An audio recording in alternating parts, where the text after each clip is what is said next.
শ্বিলঙত কোনে লৈ গৈছিলে বুলি নাই সেইটো একো গম পোৱা নাই। তাই ভালে ভালে ঘূৰি আহক, তাই আহিলেহে এতিয়া ভালে ভালে আছে থকা বুলি শুনিছোঁ।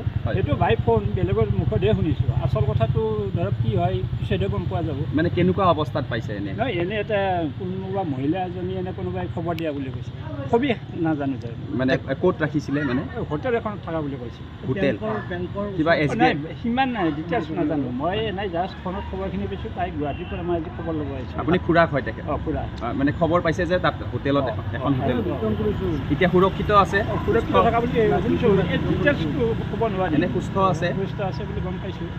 নগদ ধন আছিলে বুলি কৈছিলে, ATM-ৰ পৰা কৈছে। এইখিনি ধৰক আজি ৰাতিপুৱা পেপাৰটো পালোঁ।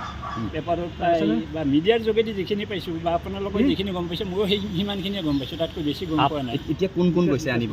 একো পৰিয়ালৰ লগত যোগাযোগ হোৱা নাই।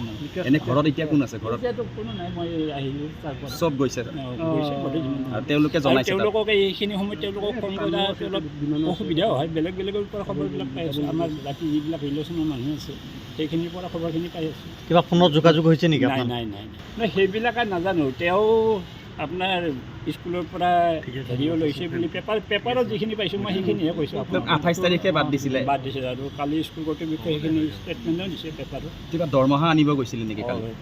দৰমহা আনিব গৈছিল। তাৰপিছতে এই ঘটনা সবিশেষ কোনে কি কৰিছে একো গম পোৱা নাই। নাই নাই সিমানবিলাক নাজানো মই। 9টা মানত মই খবৰটো পাইছোঁ। কেইটামান বজাত পাইছে? মই 9টা বজাত খবৰটো পাইছোঁ। 9টা বজাত পাইছে ৰাতিপুৱা শ্বিলঙত থকা মানে সুৰক্ষিত আছে? মই খোলালিটো বেলখৰৰ পৰা আহি আছে। তাক ফোন কৰোঁতে সি কৈছে যে এনে তেনে কথা এটা নিউজ পাইছোঁ। এই নিউজটো এনেকুৱা মোৰতো সেই ৰিলেটিভ হয়। মই ইয়াত কামাখ্যাতে থাকোঁ। থাকিলে কথাটোতো মই বুলি নাই, সকলোৱে গম পাই গৈছে। ভাল লাগিছে সুস্থ শৰীৰে ঘূৰি আহক। এতিয়া কোনে লৈ গৈছিলে কি আছিলে তথ্যটো ওলাব লাগে আৰু আৰক্ষীয়ে সেইটো তদন্ত চলাব লাগে যাতে ভৱিষ্যতে এনেকুৱা কাম আৰু গুৱাহাটী মহানগৰীত নহয়। দুৰ্বলতা বুলিয়ে ক'ব লাগিব। আৰু দিন দুপৰতে ৰাতি হ'লেও কথাটো বেলেগ আছে।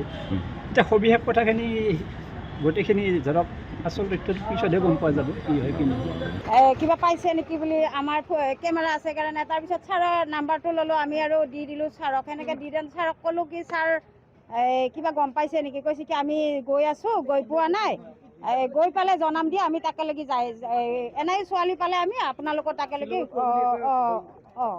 মানে এতিয়া ঘৰৰ মানুহ নাই নেকি? নাই মায়াক দেউতাক আৰু ছোৱালীটোৱে ঘৰৰ মানুহ আৰু ল'ৰাটো বাহিৰতে থাকে। মা আৰু দেউতা যা বুলি কৈছে।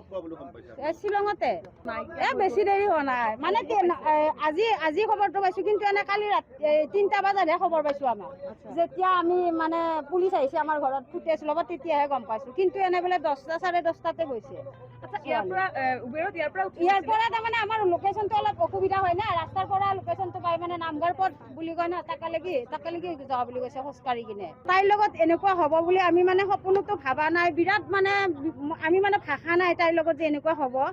আমাৰ মানে আমি ওচৰৰ হয়, আমি খুৰীমা বুলি মাতে সেনেকুৱা আৰু ভাল আৰু মানে ছোৱালীজনী বহুত ভাল। কেনেকে কি হ'ল আমি সেইটো গম নাপাওঁ, একমাত্ৰ ভগৱানে জানে।